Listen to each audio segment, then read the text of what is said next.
I'm working on the zero turn. Rocky and I are putting mower blades, changing them out because the other ones were pretty beat up. I already have the old ones off.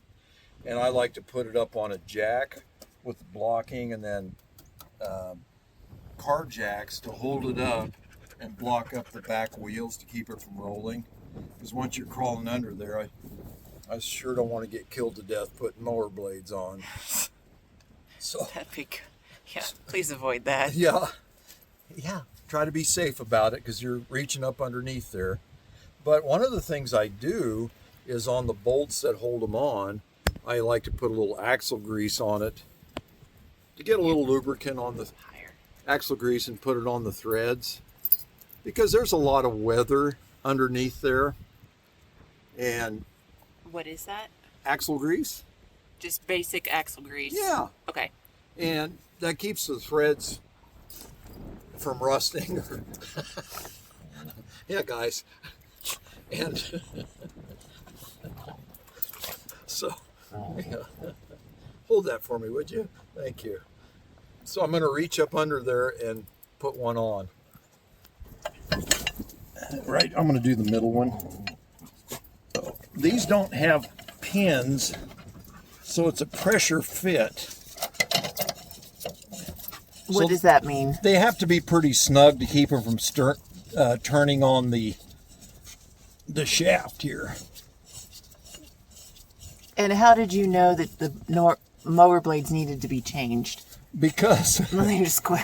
It was no longer cutting. It was pulverizing and literally bending things down and shredding them. It was not a very clean cut. I'm coming back. In order to hold that good, I just find a piece of lumber that I can jam up in here. Keep that blade from turning.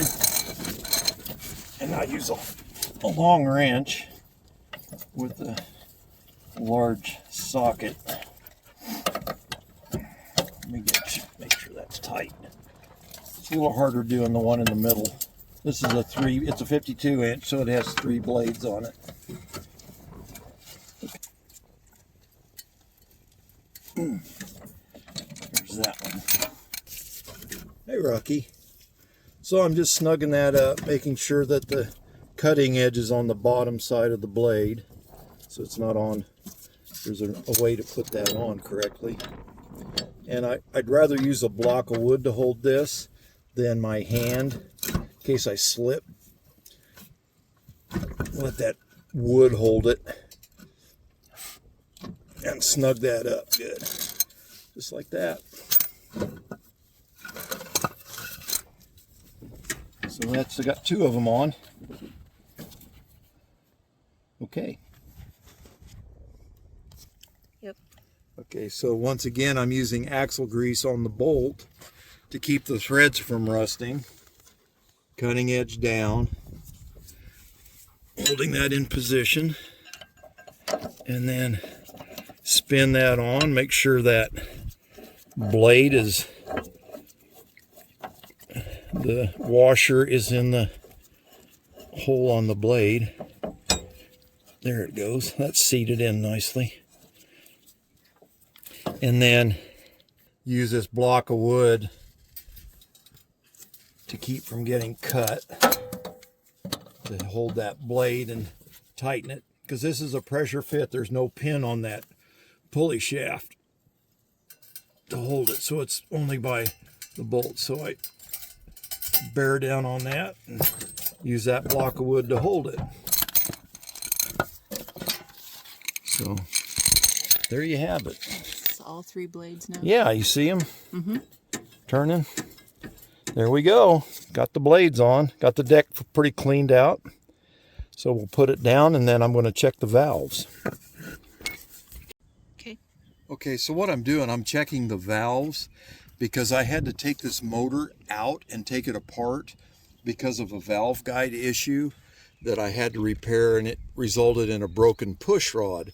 So I had set the valve clearances when I rebuilt the motor, and before the season starts, I wanted to recheck the valve clearances and make sure they're in tolerance, because I've ran it a few cycles, and just make sure everything's in adjustment, because if your valves aren't adjusted correctly, it can make it hard to start. It can seem like a dead battery, a bad starter, a lot of issues that would seem problematic of something else, but it's simply a valve adjustment, and it just keeps the valve train working well and all in tolerance.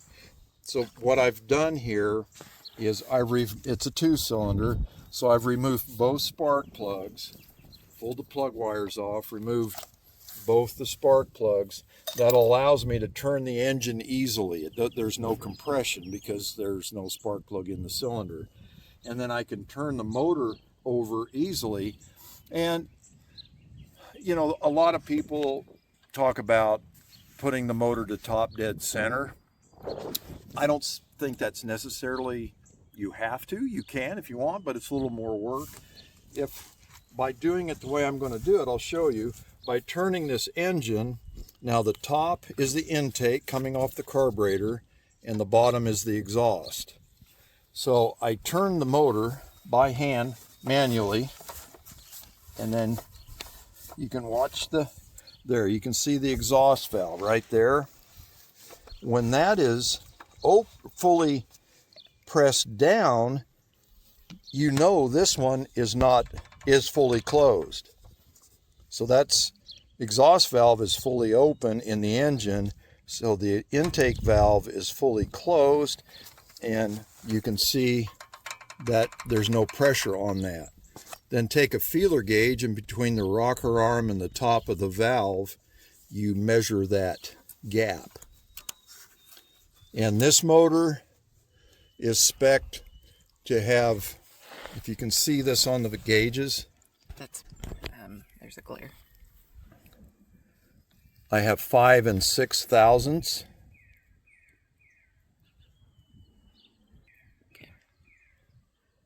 Okay. It runs anywhere from 4 to 6 thousandths. So I'm going to set them at 5, right in the middle. So I take 6 to check it, and I'm sliding that in here, and you can see that easily goes in, and there's a little resistance, so that's at about 6. Okay, I'd like it to be a little tighter. That's a little looser than I care for it to be. Now let's check our exhaust valve. Okay, you can see they're moving. Now the intake is open in the engine. And you're just moving the top of the engine? Yeah, again? I'm just spinning the whole motor. Okay. By hand. And that's easily done with the spark plugs out. This rocker arm on the exhaust valve, I can tell you right now, that is loose. There's 6. And that goes in plenty easily. That's a little looser than I care to see it. I want to have that at 5 thousandths, which is this one, and that just falls right in there. So you take a 13 millimeter wrench and we'll loosen that nut. I'll put this on there to help hold it. Now this is a T40 or a Torx 40. Can you see that? Yes. On this particular engine. That takes a T40 in there. A T40 what? Torx bit. Okay. Fits that right there. I'm holding that so I can break that loose. Okay. So now I've loosened this nut. You can see that is loose. Could you see me spinning that? Mm-hmm. Okay.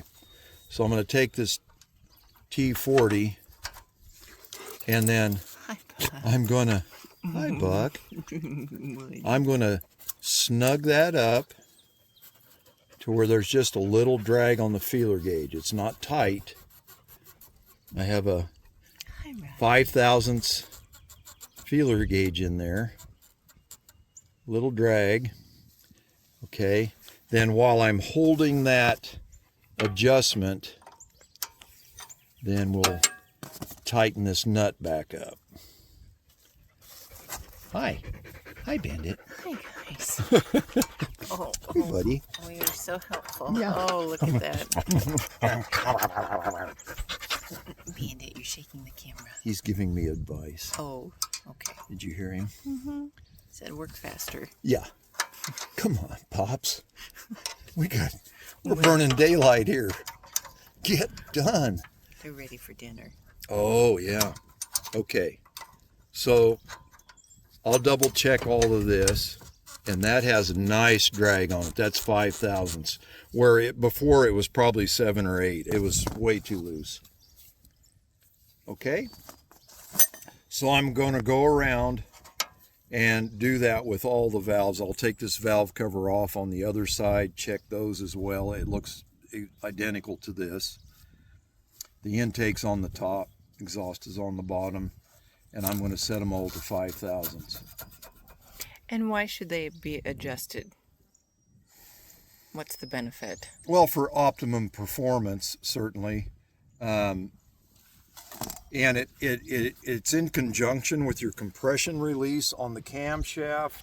There's a lot of things that rely on good valve adjustment, performance being paramount. But I've had when they're out of adjustment, they're too tight or too loose, you'll actually hit the key and the motor won't even turn over because they're not opening and closing like they should properly, and it can throw that out to where the starter can't turn the motor.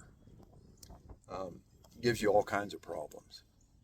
So, and you don't want these loose. They're meant to, those push rods are meant to be in there. You don't want them falling out, getting loose. This one was too loose. You don't want that problem either because they're seated into the lifter in the engine and into the rocker arm. So it's all designed to run within a certain specification. So you hold those specifications and the engine life just is extended. And it doesn't take long to do this. It's really important to keep your valves adjusted. You think how hard this engine works. It's air cooled. It's on the back of the mower in the heat cycles. And another problem with these, and it's important to check it, occasionally take off the shroud that covers the engine because dirt and debris get sucked up into the cooling fins of the engine, cause it to run hot, and can make these valve guides work out from the engine running too hot. I don't need to take this off. I've already cleaned it, but they're easily removed with the bolts around the top. You just lift it off and make sure that's clean. So that's real important. Now on the valve guide problem, which is a Briggs & Stratton issue, that's from the manufacturer, what's going on there is the head is aluminum, the valve guide is steel. So there's a dissimilar alloy there, and those heating and cooling cycles, the metal expands and contracts at a different rate, and literally that guide will work out of the head from that valve going in and out so much. What I've done is I've done a set screw to hold the guide in place on the exhaust valve because that runs so much hotter than the intake valve. And what happened here was it bent a push rod, snapped it because the guide worked out so far it wouldn't open the valve anymore. Shut it down. Engine was okay, but thankfully. Yeah. So it's real important to keep them in adjustment, and it's a simple thing to do. Yeah, and I say thankfully because there are times when that happens where it ruin the motor. Oh yeah. Oh yeah. Yeah. So in this instance, it can detonate it or just grenade your motor if parts go the wrong place at the wrong time. Kablooey. Yeah. So in this instance, thankfully, it was the lesser. Yes. Hi, Rocky. Hey, Rocky, come here. What are you doing? He's been helping lots. Oh, helping so much. Yeah. There. Quality control. And I did put his rag down there because I'm just so in case oil drips out of the valve cover when I took it off. Yeah. What do you think? Did he do a good job? Do Well, you approve? Jury's out. We're not done. We're still working on it, but we'll get her finished. Well, the inspector had to inspect. Yeah. Hey, buddy. Well, thanks for watching.